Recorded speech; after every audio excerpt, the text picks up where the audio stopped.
सावरी सूरत पे मोहन दिल दीवाना हो गया। पता बिना देखे आपका घर का डिटेल बता देते हैं, आपके शरीर में क्या पीड़ा है वो बता देते हैं, तो उनके बारे में आप क्या कहना चाहते हैं?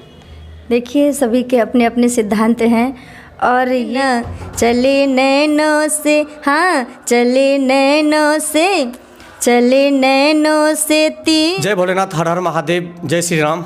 दोस्तों, यहाँ पे आई हुई हैं कथावाचक करने काफ़ी दूर से, एंड जब ये कथावाचक करने आती हैं तो यहाँ पे लाखों की संख्या में भीड़ लग जाते हैं। कहाँ से आए हैं आप? जय श्री राधे। हम साध्वी श्यामा किशोरी जी श्री धाम वृंदावन से आए हुए हैं। तो यहाँ जो आप कथावाचक करने आए हुए हैं, इनसे पहले कहाँ पे कथावाचक कर रहे थे? इनसे पहले तो हम अपने यूपी में ही कर रहे थे, उससे पहले राजस्थान में थे, दिगावड़ा पड़ता है, वहाँ पर कथा कह रहे थे। साल में 365 दिन में कितने दिन आप कथावाचक करने जाते हैं?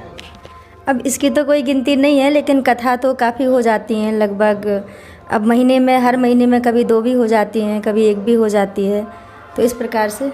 कथा क्या है, मतलब ये जो आप यहाँ पे कथा करने आए, इसके बारे में थोड़ा सा बताइए। यहाँ पर तो श्रीमद् भागवत कथा की तैयारी चल रही, कथा चल रही है और सभी को बड़ा ही आनंद प्राप्त हो रहा है। कथा तो कथा है, श्रीमद् भागवत की कथा, ये बड़ा ही क्लिष्ट विषय है, गहन विषय है, इसे समझना बहुत ही मुश्किल है। भागवत का मतलब भाति सर्वेषु वेदेषु गतिर्यसना दुरत्या वरिष्ठम सर्वशास्त्रम तत्वम परम योगिनाम। ये योगियों का विषय है। इसमें 4 शब्द हैं, भा, गा, वा और ता। भा से अर्थ होता है कि भाति सर्वेषु वेदेषु, यानी सभी वेदों का सार श्रीमद् भागवत में समाहित है।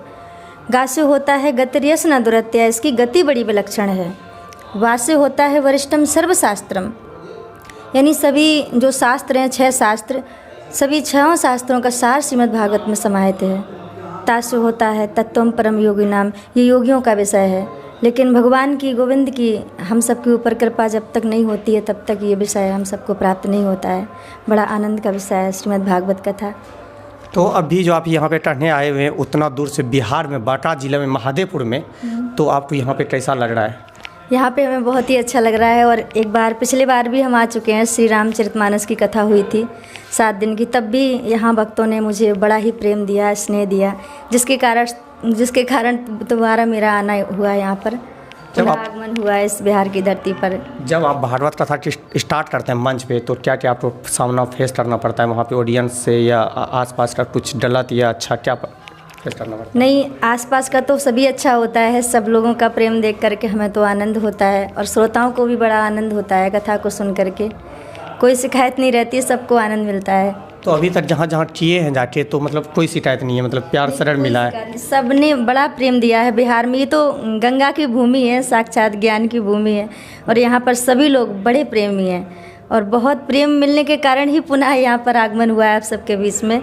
बड़ा आनंद आया।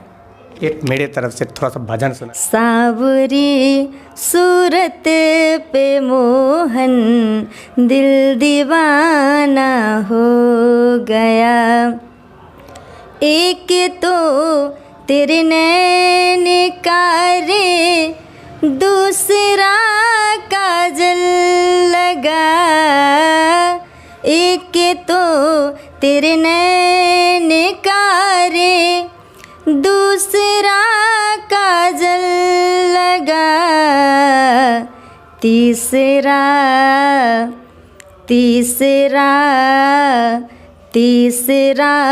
नजरें मिलाना, दिल दीवाना हो गया। गजब। अभी आपसे एक और सवाल है।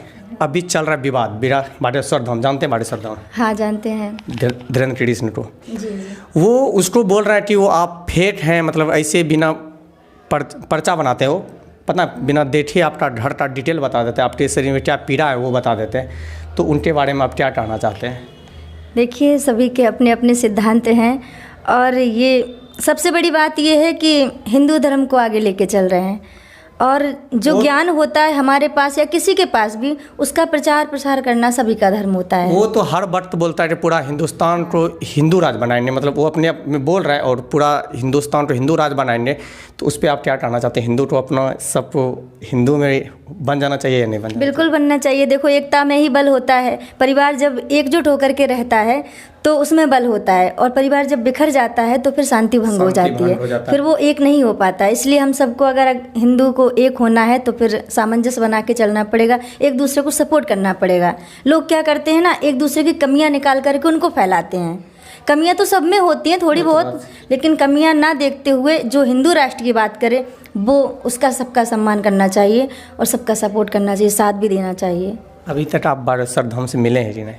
अभी तक तो नहीं मिले हैं, लेकिन उनका नाम सुना है, बहुत ही अच्छे हैं, बहुत अच्छी कथा भी करते हैं, तो बड़ा ही श्रोताओं को सभी को आनंद प्राप्त कराते हैं और हिंदू राष्ट्र की बात करते हैं, और सभी हिंदू एक हों, इसी में सबकी भलाई है। विघटन में किसी की भलाई किसी नहीं का भलाई। तो क्या मन करता है ना उससे एक बार मिले जाके या उससे ज्ञान प्राप्त करें कुछ भी? हाँ, मन तो करता है, लेकिन ठाकुर जी की इच्छा होगी तो जरूर उनसे मिलने का सौभाग्य प्राप्त होगा। आप कितना दिन से, मतलब कब से, कितना छोटी से आप कथा करना स्टार्ट कर दिए? हम बहुत छोटे थे, लगभग ऐसे ही 12 साल के होंगे। अब 12 साल से कथा कर रहे हैं? हाँ, बहुत छोटे थे। हमारी माता जी का देहांत हो गया है, पिताजी हैं बस, और पिताजी का आशीर्वाद हमारे ऊपर है, गुरु जी का आशीर्वाद है। उनके ज्ञान से आज हम जो कुछ भी समाज को वितरित करते हैं, कुछ बोलने की कोशिश करते हैं। हमने तो पूरा ग्रंथ भी पढ़कर अभी खोलकर नहीं देखा है, लेकिन मैंने सुना है कि साधु संतों का संग जो होता है ना, बहुत अच्छा, बड़ा चमत्कारिक होता है, उसका असर तो होता ही है सत्संग का। तो अभी जो आप 13 वर्ष से कथा कर रहे हैं, तो मतलब कैसे सोचे थे तो मतलब कथा ही करना चाहिए, और मतलब होता है ना, अब ये तो भगवान की कृपा है। भगवान को शायद भगवान ने ही हमें चुना है, हम जो चुनते हैं शायद वो पूरा नहीं होता है। मन चेती नहीं हो प्रभु चेती तत्काल, मन चेती नहीं होते हैं प्रभु चेती तत्काल। भगवान जो करना चाहे वही होता है, हम जो सोचते हैं वो शायद ना भी हो, लेकिन भगवान जो चाहते वही होता है। तो अभी यहाँ जो आए हुए हैं बिहार में भी कथा करने, तो आपका फीस क्या है? फिर भी हमारा कोई फीस नहीं है, हम तो बस धर्म का प्रचार करना ही हमारा कर्तव्य है। यही हमारे सिद्धांत हैं कि जितना ज़्यादा से ज़्यादा हो सके धर्म का प्रचार हो। जो भी वाद्य यंत्र वाले आते हैं उनको श्रद्धा से जो भी दिया जाता है वो उनको स्वीकार करते हैं। मतलब आपका कोई फीस नहीं है? नहीं, हमारा कोई फीस नहीं है।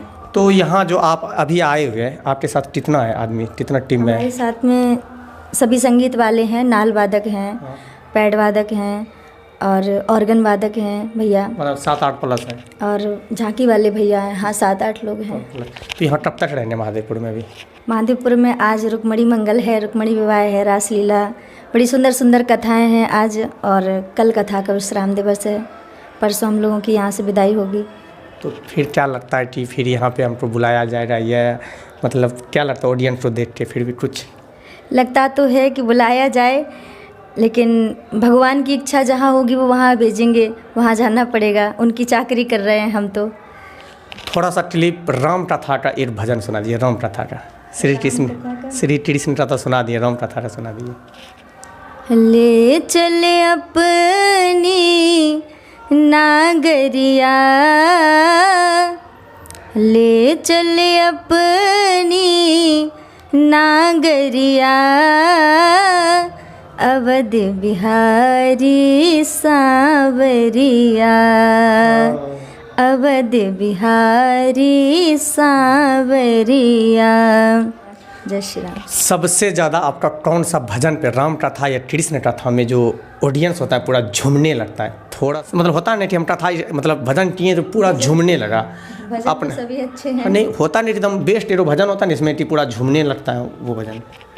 चितवन से करके इशारे, चोट ऐसी जिगर पे ये मारे, चोट ऐसी जिगर पे ये मारे, बिहारी तेरे नैना कजरारे, बिहारी तेरे नैना कजरारे।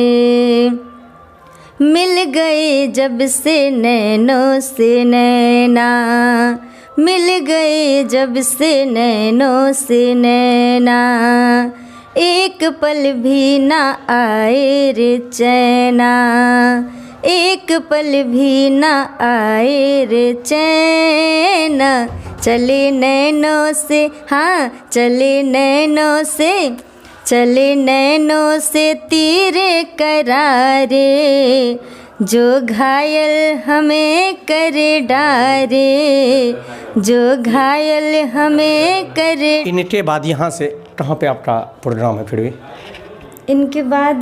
इनके बाद है अभी तो एमपी में ही है।